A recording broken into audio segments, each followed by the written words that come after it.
Okay, here we go, number 3. This time we're going to work with more transparencies. No opaque, which means we're not going to be putting any whites or Naples yellow. Everything's just going to be built up through a series of layers.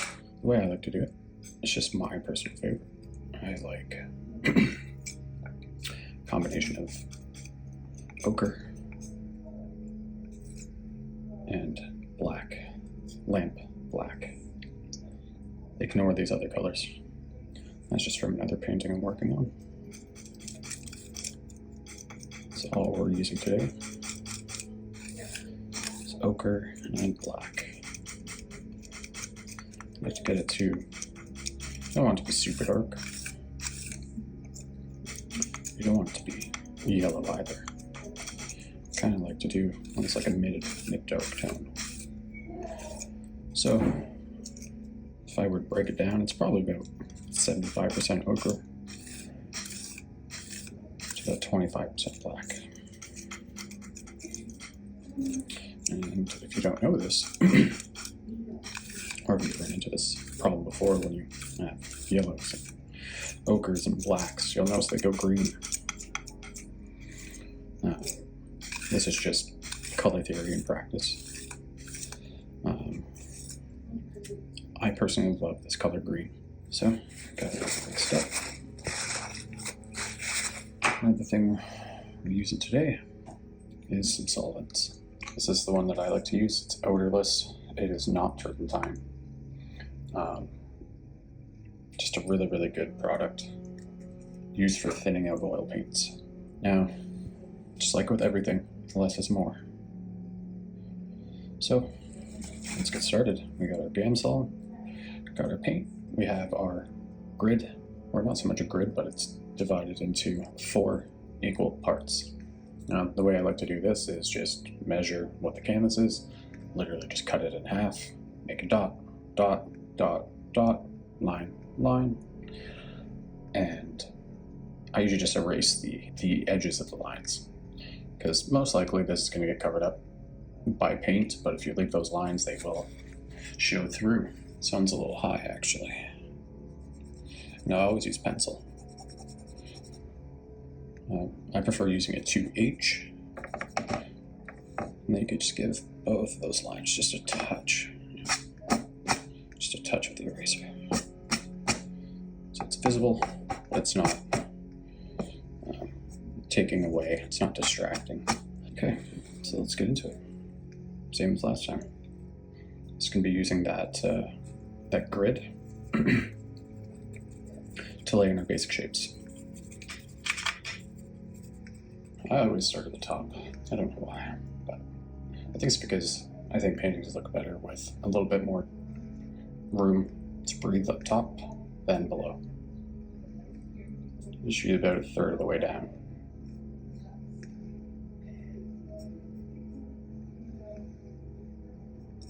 And we're just kind of sketching.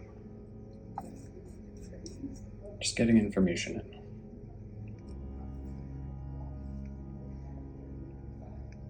See on the reference, this point ends about halfway.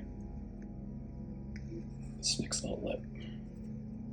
This actually is over a bit too far for my liking, but that's okay. Just extend that guy out.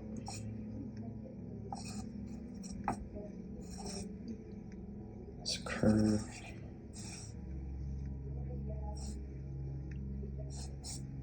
Don't worry about the bottom. We just want to get this shape in.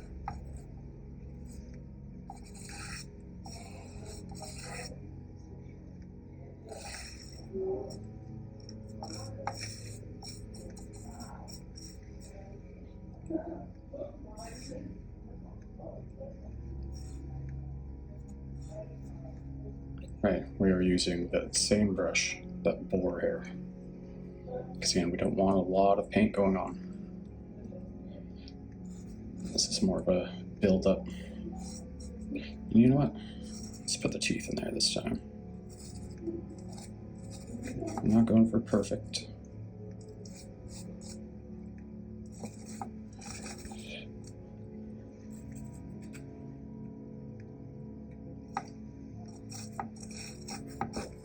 you don't nail it first try, there's nothing wrong with that.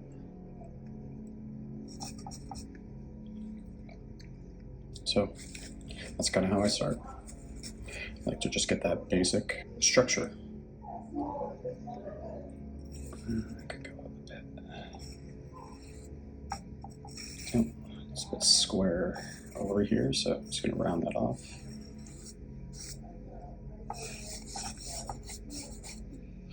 Now, what I'd like to do here next is we're going to create a little bit of form. So we're just going to be gently brushing. I haven't even dipped into that paint again since I started.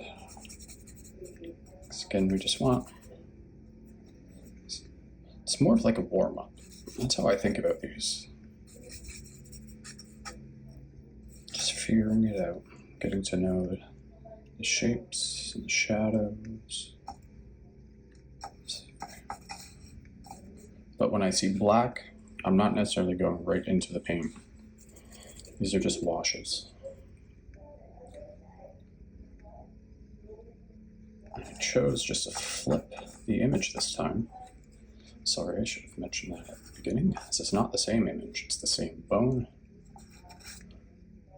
but the opposite side. I really liked how we have this big gaping hole there. Breaks up all of the light and mid-tones. Adds a lot of real nice contrast. So, just follow along. And you don't have to do exactly my strokes. You can be a bit loose with it. You can tell if you aren't pushing as much. Just kind of dancing on the canvas. It's not going to put a lot of paint down.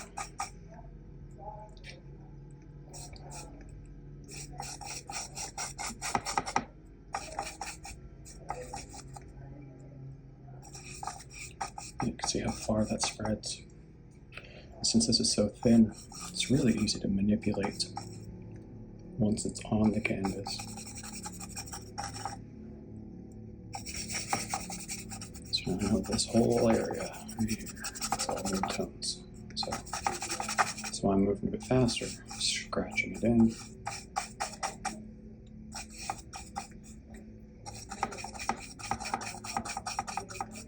And now it's in this dry. There's probably no paint left now. So all I'm doing is going around and kind of just picking up the paint that's there with the edges. Yeah, I fucked that up, but I'm going to show you how to fix that. It's a nice little highlight here that I kind of messed up. Let me show you how to do that, how to fix it. And this is something that's special about this kind of approach.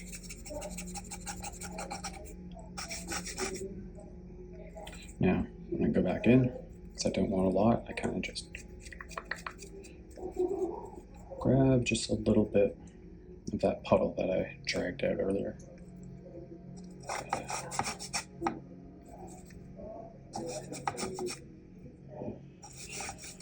There's nothing wrong with moving slow. You don't have to keep up with me.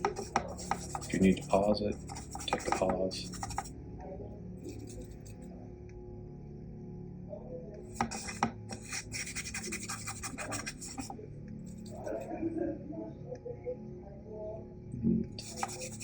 The other thing I like about this technique is, as I'm going around and just playing, I like to be a little sporadic with my movements sometimes. You know, because like over here, I can already see how I can extend on that shape and that area. It's a circular.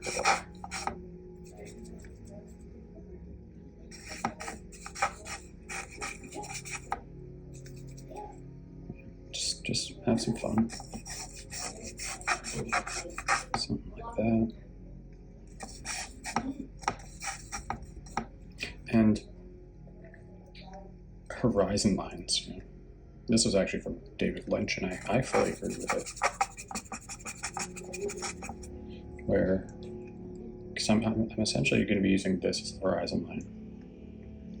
And I'm pretty sure it was Lynch that talked about if the horizon's at the bottom or if it's at the top, it's usually interesting. But if it's in the middle, it comes across as a little flat, a little boring. This is something people use all the time in photography.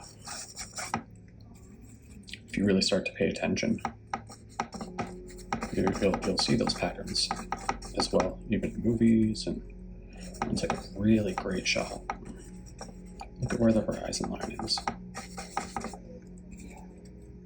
A couple little teeth. See, just from playing around, you're going to see something different. The next person's going to see something different. There's no right or wrong. As long as you get the contrast going, details are not important. Now I'm kind of, you see, I'm just dry brushing now. So with the solvents, these paints are going to dry much quicker, especially since it's mostly solvent. It's barely any pigment at all.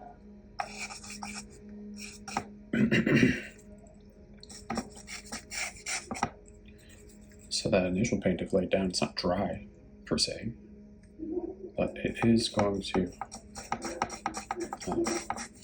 kind of sit in there and not want to move anymore.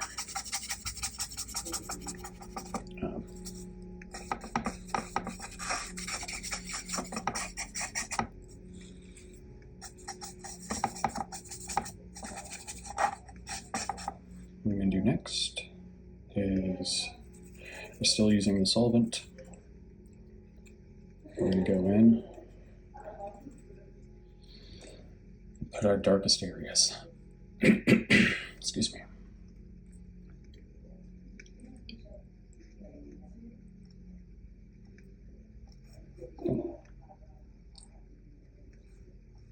Now here, you want to be more intentional. That initial, just very light sketch, it's kind of consequence free.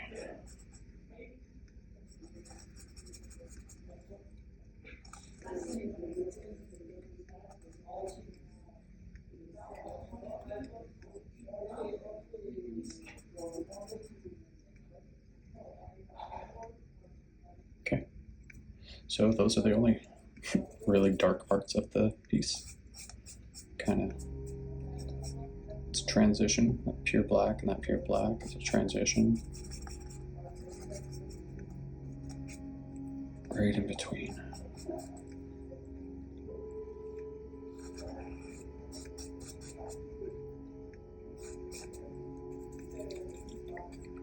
Now we can just kind of go back in.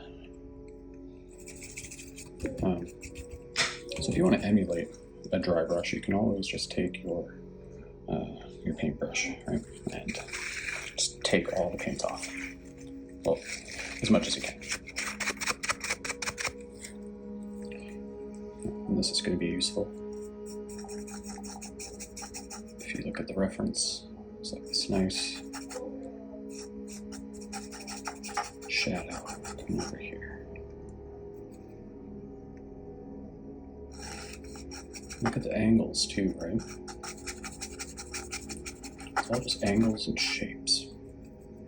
Don't think about it as a literal thing. Blur your eyes, look at the reference. Now I'm always, especially in this style, I'm always messing around with stuff. I'll put it down and I'll come back and want to change it up. And this is because we're not sticking 100% to the reference. Just their starting point. It's not even really a roadmap. It's just like,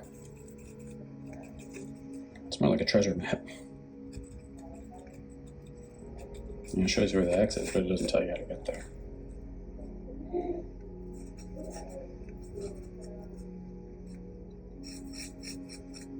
It's actually my favorite way to start.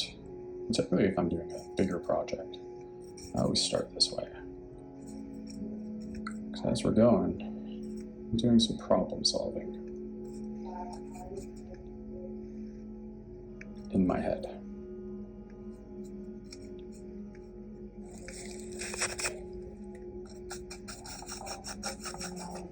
Now,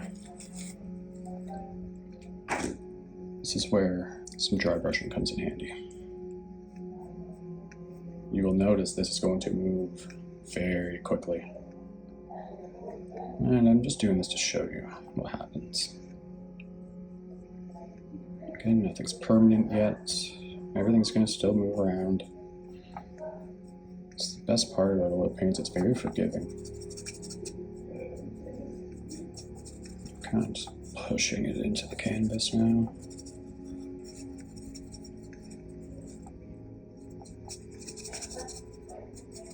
You see, that's not moving at all. It's already pretty dry and sunken into this dry canvas.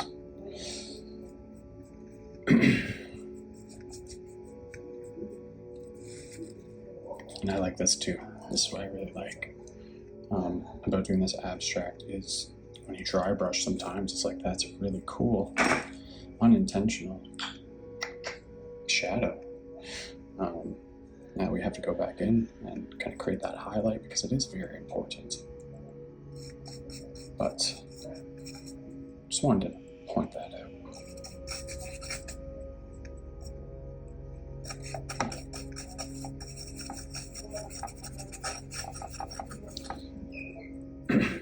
Again, I like to use this brush because it doesn't put a lot down,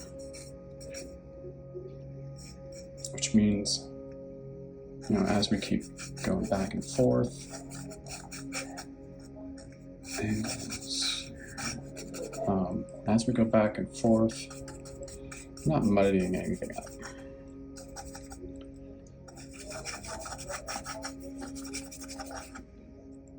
If you really want to, you can wipe entire parts of it off and start again. Give it a try. Don't be afraid. Yeah, nothing's precious. It's just a painting. And it's a painting for the purpose of owning. So this is where you take your risks and say, fuck it.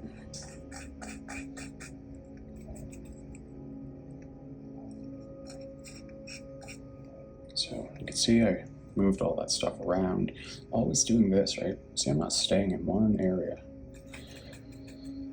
Always moving around.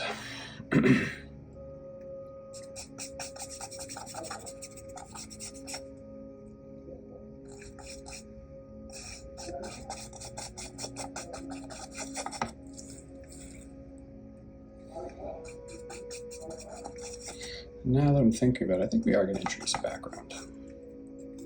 I think we're not going to be introducing any new colors, but I think I might just thin out some lamp black.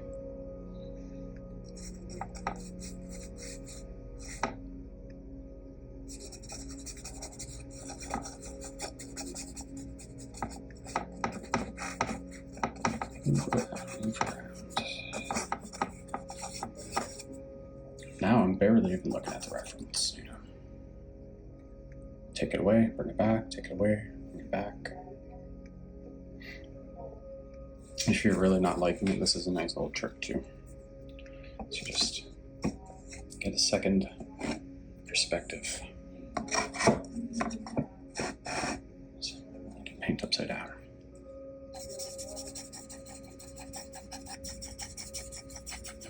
You can see I'm barely touching. Just kind of putting paint there.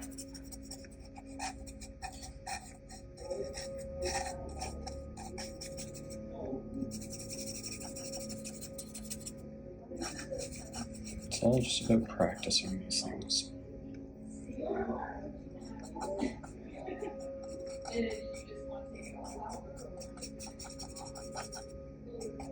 I think I may have said this in the last video, but The only difference between you and people you admire is you've most likely failed more than you. What that means is, just not being afraid to, fail, or what's perceived in our own mind as a failure. I think as long as you're doing artwork, it's never a failure.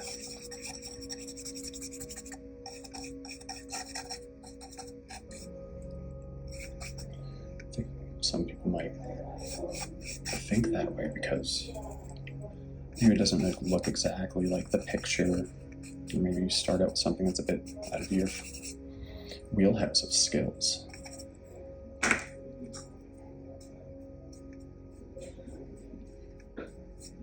But that's just also a learning lesson.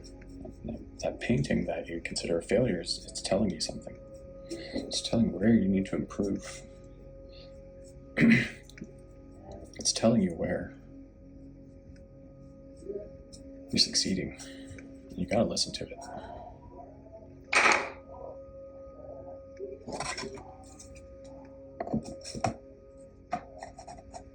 Okay, just for the sake of contrast now, we're gonna get in that lamp black. I'll be using my fan brush for this. I like it, just stays nice and loose and organic. And I think I'm just gonna thin it out with oil this time.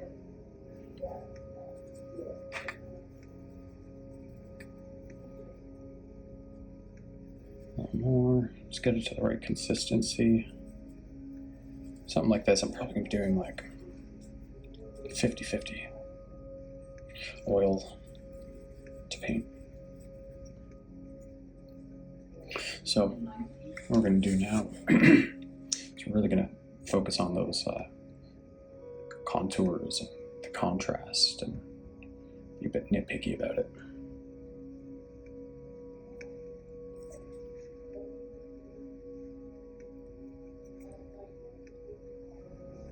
Again, for the sake of working in a more organic way, so I'm choosing this black, and this brush could be a little thinner.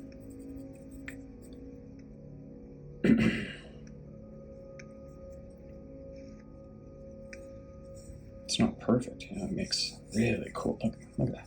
It's so fucking cool.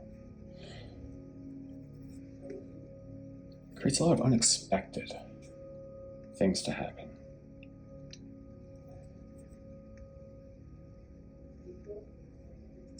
I apologize if my hand's in the way. Still getting used to filming. And just like that other stuff, what I was saying, you kind of stretch things out. I like a little controlled chaos. I think it always looks really cool. You can leave a little bit of white if you want. I typically don't.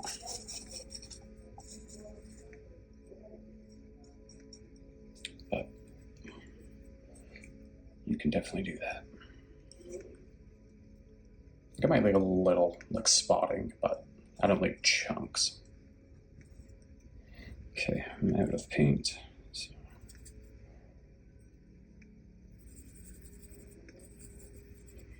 When we add the oil, what we're doing, we're just letting it move more freely. Especially when you're working on a dry canvas. The next one I do is going to be on a oiled out surface. I'm going to be doing the exact same thing. I'm going to be using the same reference, but we're going to put some oil down first so you can get a feel for how it moves on a wet canvas opposed to a dry canvas. You can see already.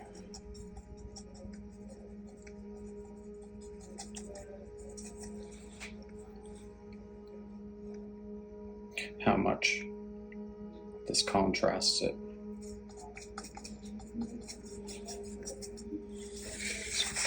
Like my brush, now dip into a little thinner. So this is not the oil anymore.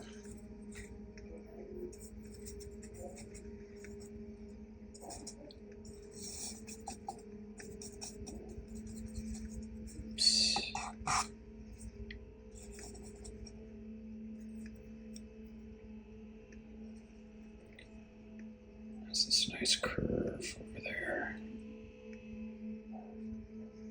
Some of your angles might be off, that's okay. This is where we're going in and correcting.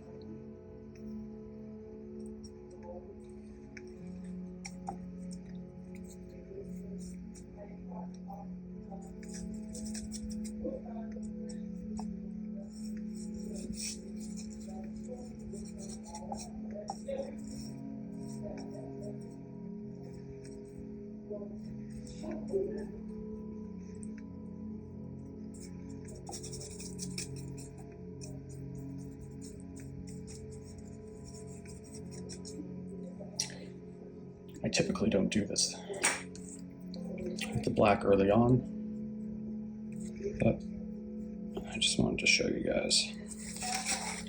Then, since this is the same color that we mixed with the ochre, it's going to blend into this really nice. I think I'll be using a soft brush for this part. I'm just going to be going to the square guy, a little more control. Barely touching.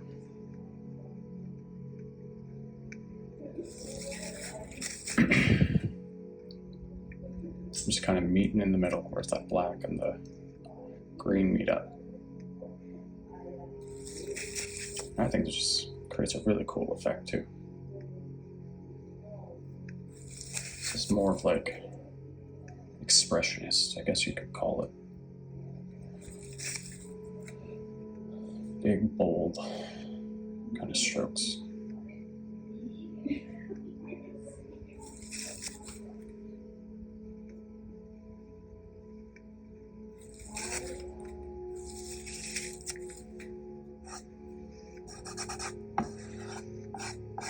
All right, you could just do that too. Go in. Use your finger. That can create certain effects. Stuff that you can't do with a brush. I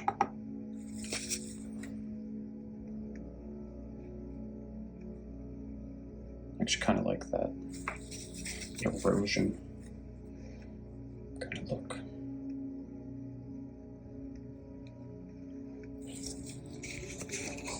You want to, in doing this, take the paint off your brush.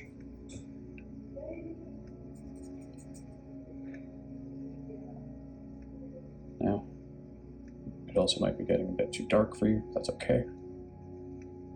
Just hang there and there. Just hang in there. I'll show you how to correct that very soon.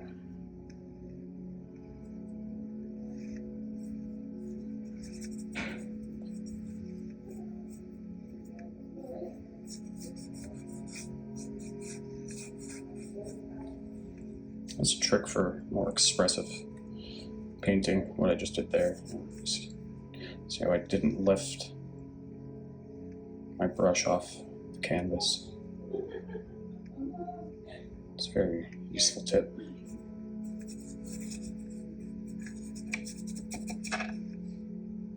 I like that. See what I mean? I don't mind leaving a little here and there.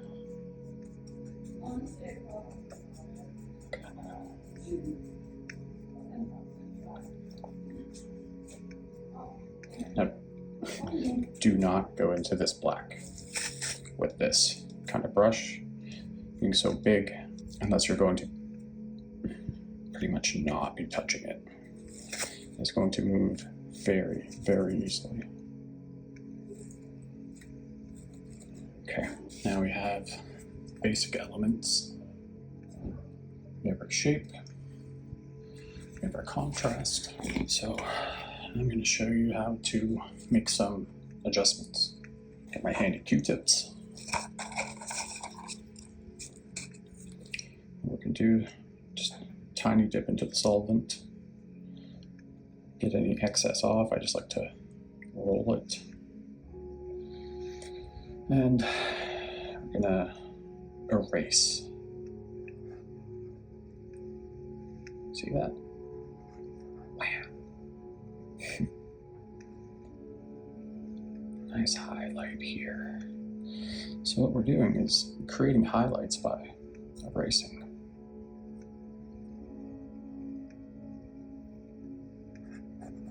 Instead of putting white paint.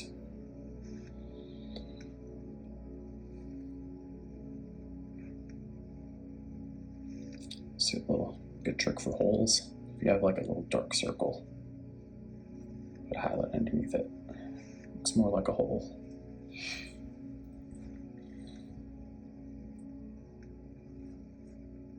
Now, see it's getting a little gummed up. Switch to the other side.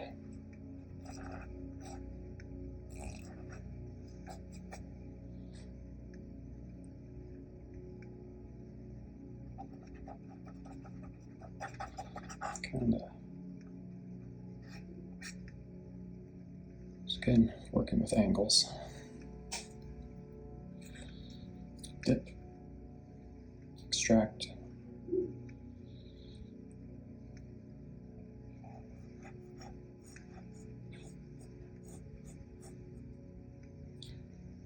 I know, looking at this highlight, it almost looks like a straight line, but it's not.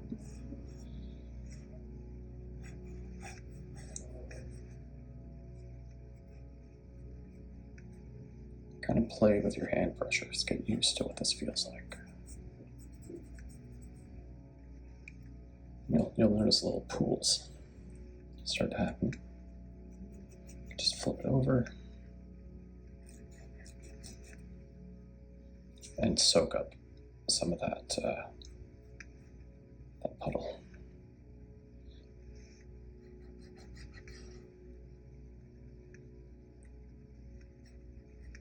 Kind of blend it in at the same time we do this.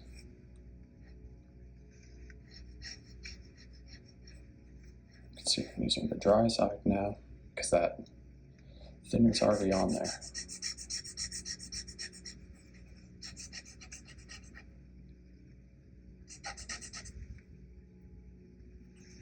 Thinner, loosens it up, use the dry side to create those shapes. Okay, get rid of that.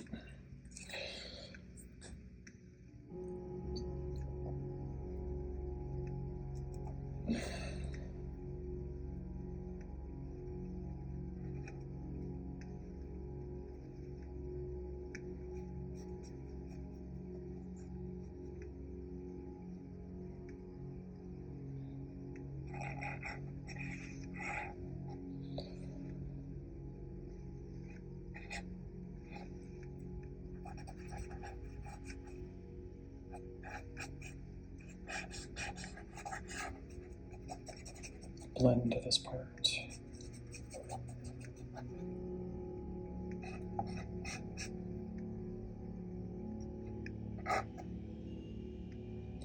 This is my favorite technique. Can't even remember how I started doing it. I think I just got frustrated one day.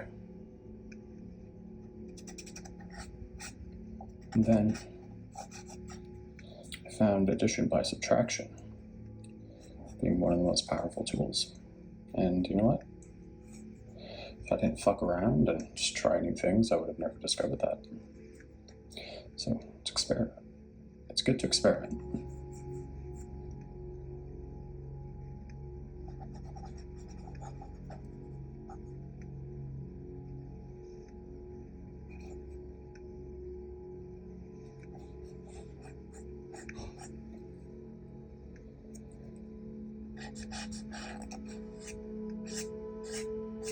I'm always kind of rotating, because you can see there's just left that little mark.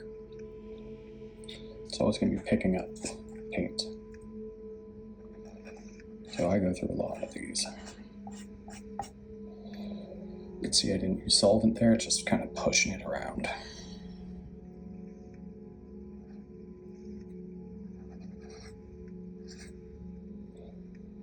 I show you the next guy, the wet canvas, you won't even need solvent. Because the oil creates a barrier between the canvas and the paint, and makes it a lot easier to wipe it off.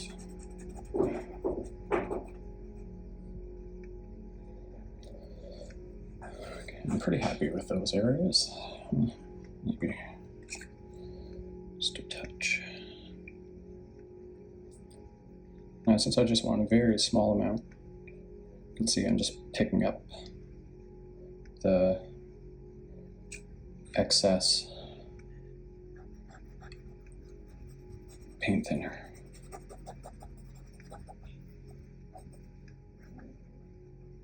Again, the more you do that, the more you do this, the more you'll get used to it.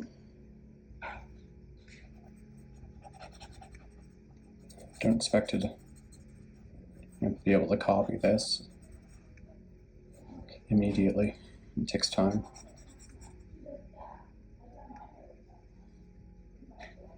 Now, come around to the back side, dip, squeeze that excess out. Just want it to be wet. Okay, so there's this highlight over here. Very important. I think this is the first area where I said I was going to show you how to correct it.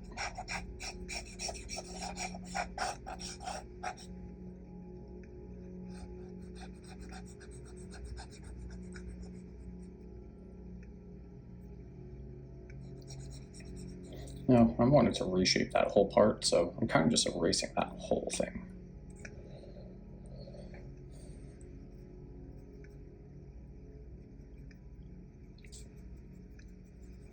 But we don't want a hard edge here. Inside, outside is fine. Looks fine there.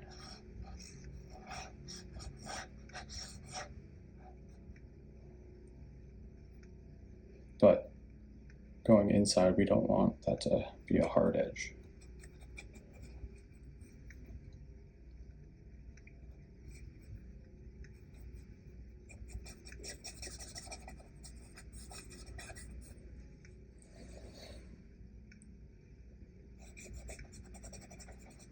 You can even, like what I did, that area where I pulled off a lot of paint.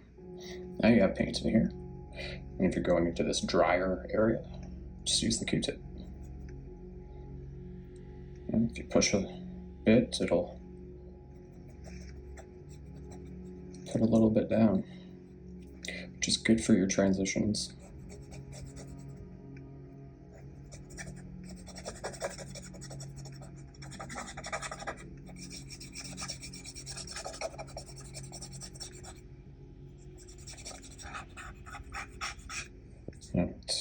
It's not always about erasing with these guys, the Q-tips. Sometimes it's just about pushing paint around in a way that achieves an effect that paintbrushes just can't emulate. It's actually closer to using your finger when you're using a Q-tip. That's how I think about it. It's just like an extension of your finger. Okay, so we're going to go into these. I don't even know if these are going to look like teeth in the end, but okay, it's just a good starting point. Just basic shapes. And keep it simple.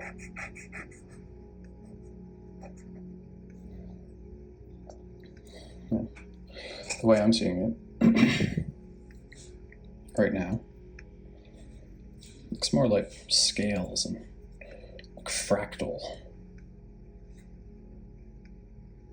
kind of bits.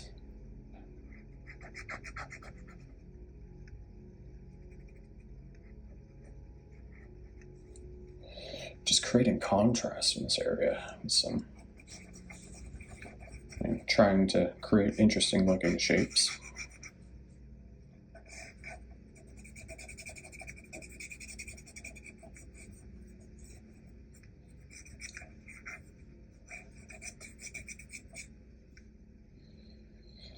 And get rid of that white. I don't like it anymore.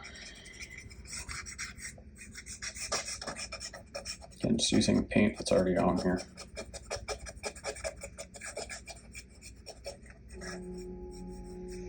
Also be aware when you do this stuff not to leave it in one area too long, doing because it will dry pretty quick. So we can go in with our big soft brush and just tap, tap, tap, tap. We don't want to affect the strokes, we're just breaking them up. Because the strokes aren't important there.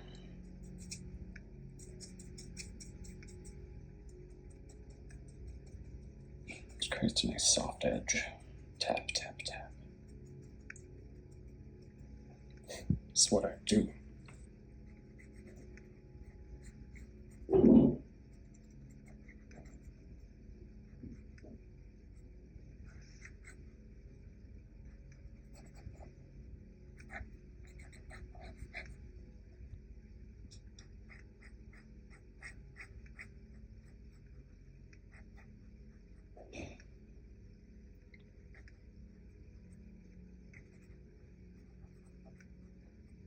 So I'm kind of trying to emulate these little shapes in the background.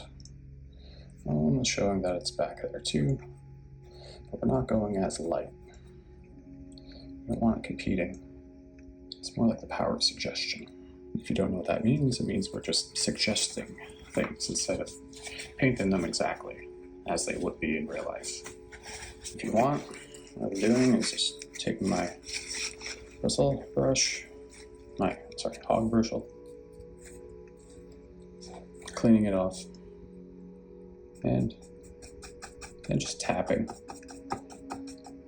transitions. Some areas require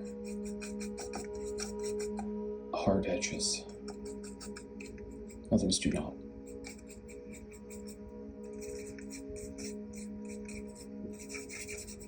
Again, the outer edges are fine to be a bit harder, unless it's something that's rotating and rounded, then you want it to be a soft edge.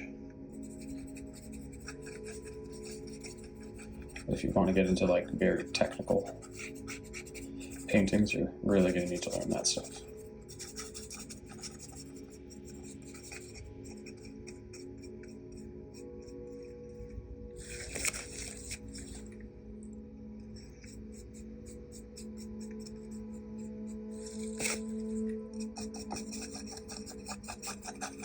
Just playing around, not doing a whole lot.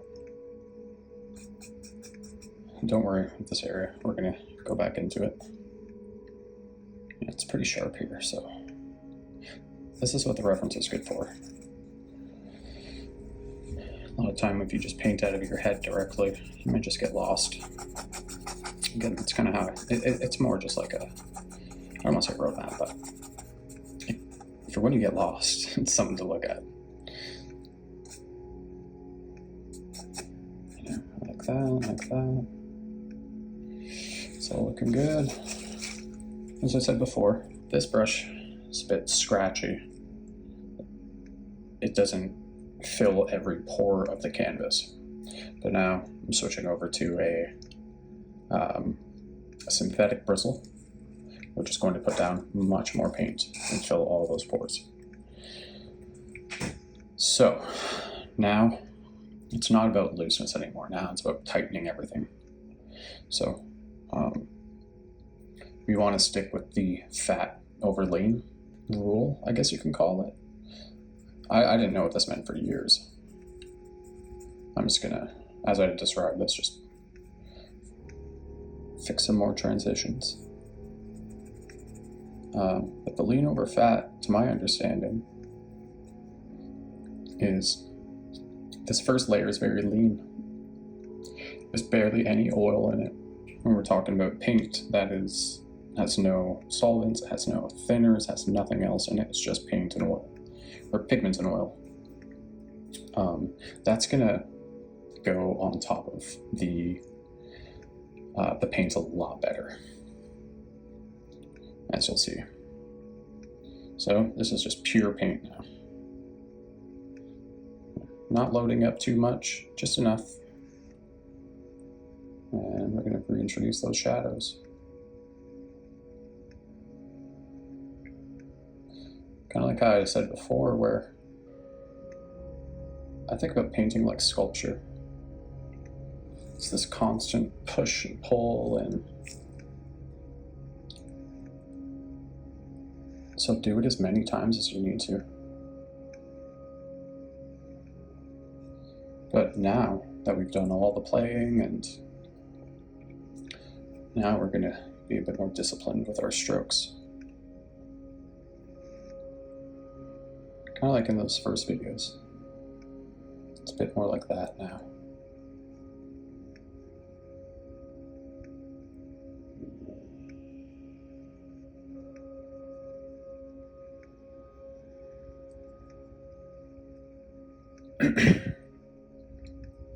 And this is why I don't mix this paint too dark.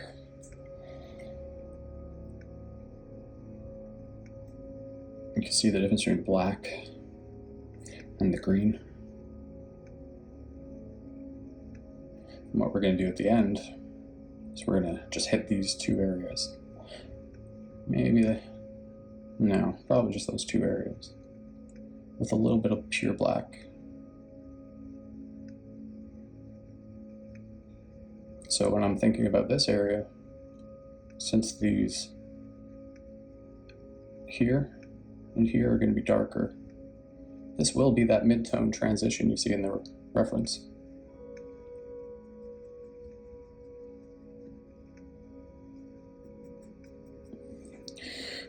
And this is the thing I really like about oil painting too, is the tooth of the canvas. You know, you can kind of just lightly then tap it in. And if you don't know what I mean by the tooth of the canvas, there's high points and low points. That's why canvas has a very specific look. I personally don't like to use canvas. I don't like its bounciness. I find it almost distracting. But if you're doing an MDF board like this, and if you watched how I prep these, how I get them cut, you'll see that I like to use a roller, a paint roller. And what that is doing is creating high points and low points. It creates a texture to the canvas. So when you're brushing over top, whatever's underneath can still exist, but those high points are just gonna grab it. It's gonna grab that paint. The only way to get it into the lower parts of the canvas is to push. You can see what I just did right here. You can go right over top of that black. Remember, it's like a sculpture, right? Pushing and pulling, and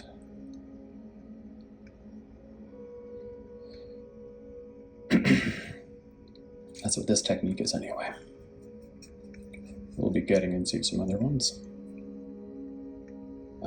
that are more a la prima, which basically means done in one session. Yeah, those ones you have to be a lot more intentional. It's not as much playing around. I don't suggest ever starting as an oil painter with an alla prima. You're going to get very frustrated. Potentially. Who knows, you might be a unicorn.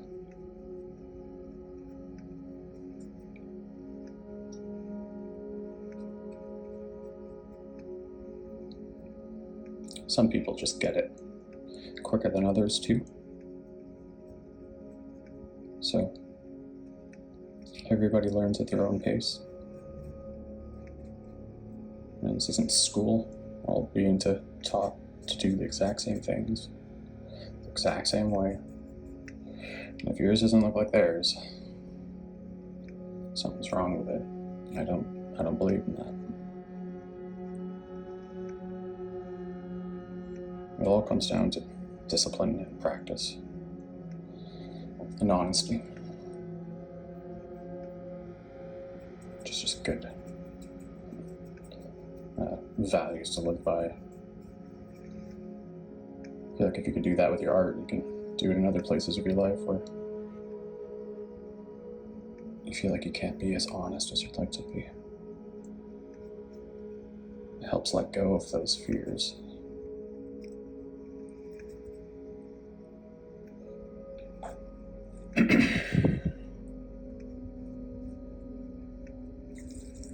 Yeah, still I want this gap between this edge and shadow to be a bit bigger, so we're just gonna go back in. Again, push, pull, push, pull.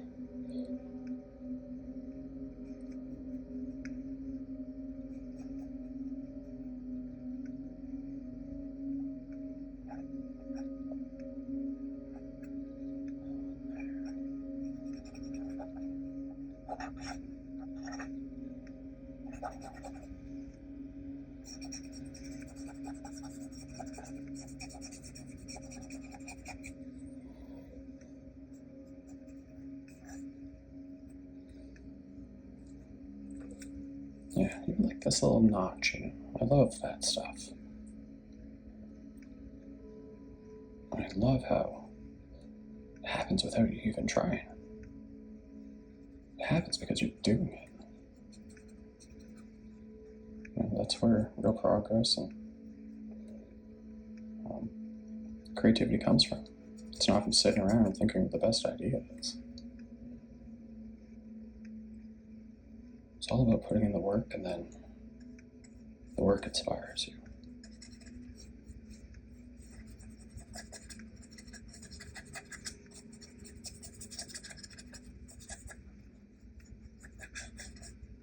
I think of art like a puzzle.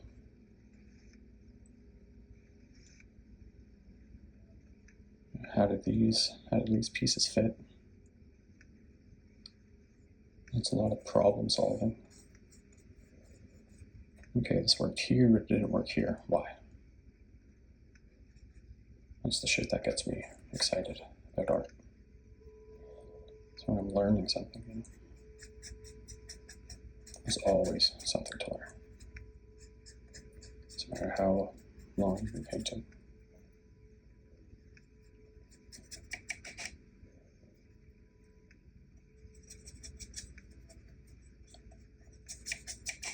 There's always something new to learn. Hey, maybe that's why you're here.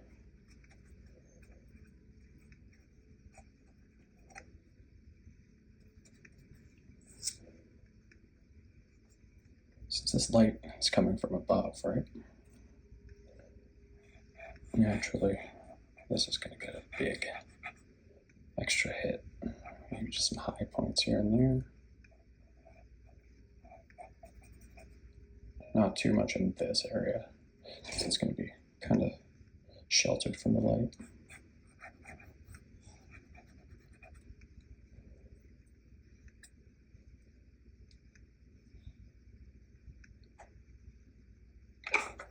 Okay, I'm going to come back to this guy.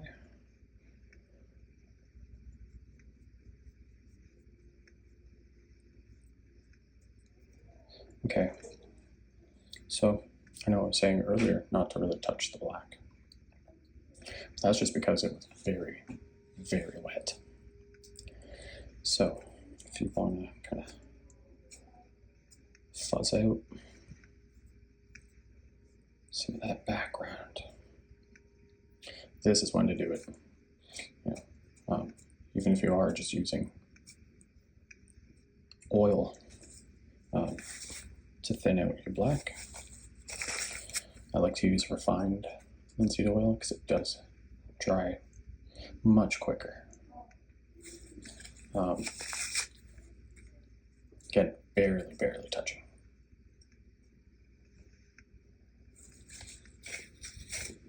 And since it dries quicker, it'll sit quicker too.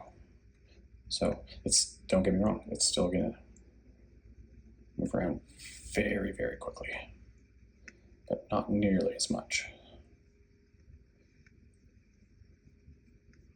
I like some of those strokes, but others, I kind of want to get rid of that. And this is why I like the fan brush too, right? Don't even have to try to paint the background. It kind of just happens with those natural movements, and it's because you have less control. So we're just going to keep adjusting. This time, going into my black. I already have some of the green on there, so we're just going to use that to mix, because we don't want it to be a pure black. Yeah, you kind of judge it by putting it next to the green. We want to jump, but we don't want, you can see, a gigantic jump. And then it's going to be the exact same tone as the background, which you want to avoid. So this is just for those, again, those big, deep holes. Sometimes that's all it takes. It creates a giant effect.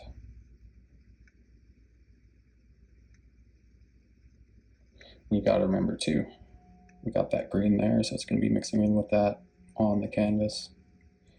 So as we're putting this down, it's going to pick up some of that green and lighten it.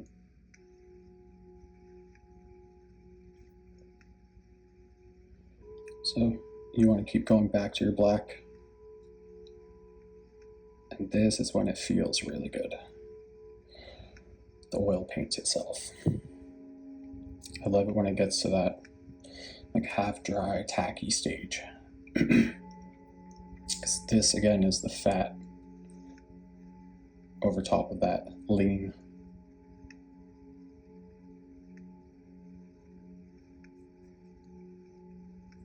Or if you start with pure fatty oils, and then you try to do something lean on top of it, it's just going to kind of slide around. But in this case, it's kind of sticking right to it.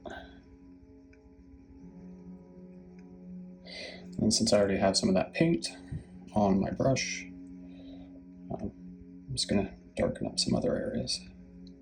Again, I'm not going crazy. This is the absolute minimum when it comes to darkening.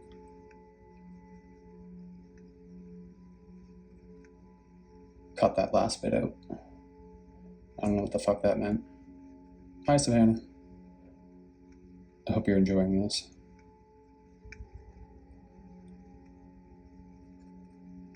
I hope you like hearing me burp.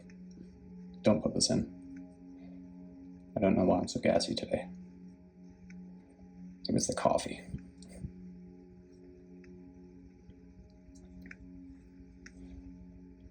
There we go.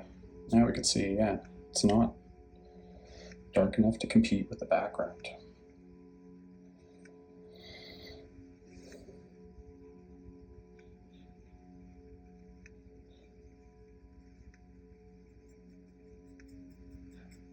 And we can repeat this over here, right? It's a big part of painting too, especially organic things. You want some sort of repetition. It makes it look more organic.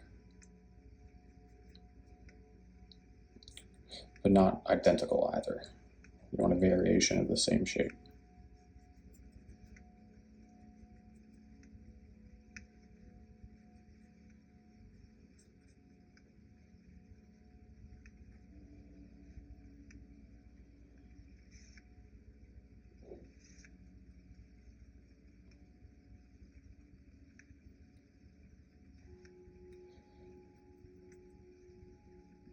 Now again, this is lighter, just a little bit, than the black up here, because we're using the same black, but we've picked up quite a bit of color along the way. It's kind of lightened it a bit.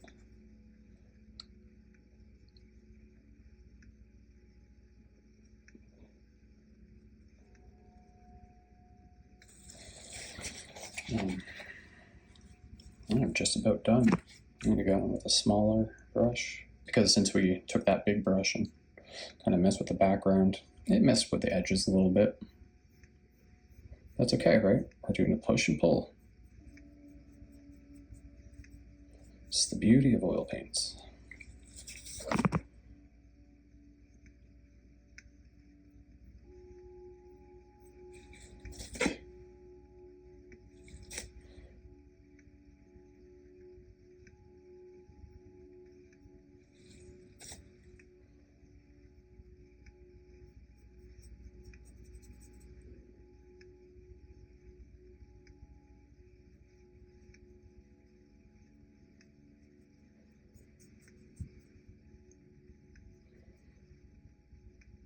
Okay.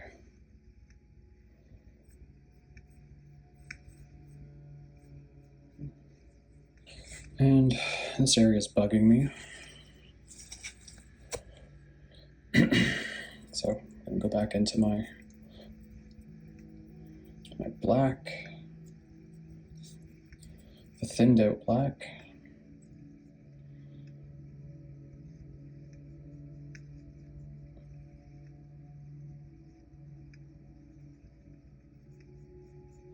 Now you can see how much more this puts down. Very harsh.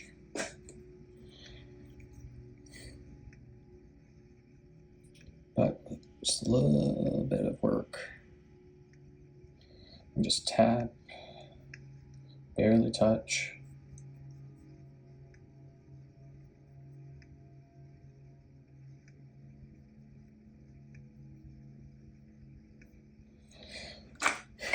And now that I have that black in there,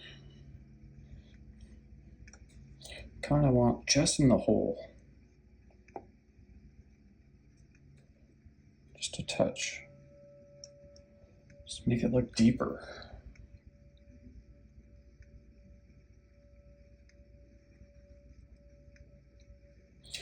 And it does have a bit of a harder edge over here. Just a touch. Less is more. Maybe another quick little over here. Just a quick softening. Now, especially at these final stages, take a step back. Have your reference there. Compare it. And see if there's some information in your reference that can make your overall finished design look a little bit better.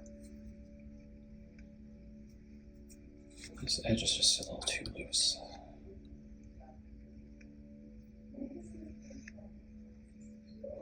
Yeah.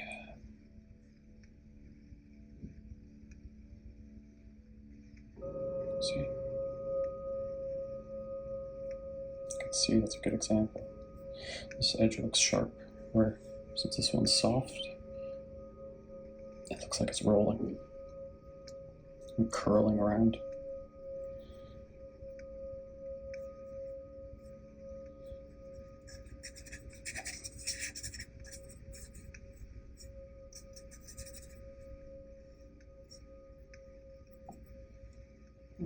Where's my big boy?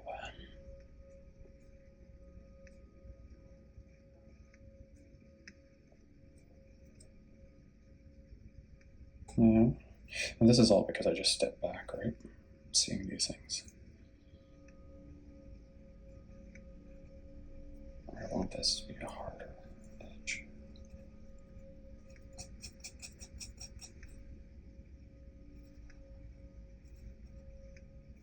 Maybe a bit more of a dip in there too.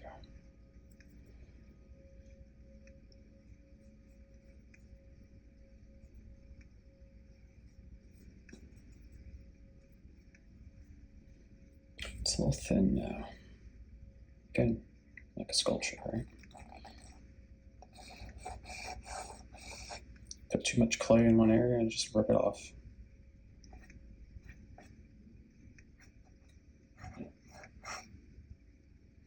Yeah, that's better. Felt it was a little too narrow, the bottleneck of that area. It's still off from the reference, but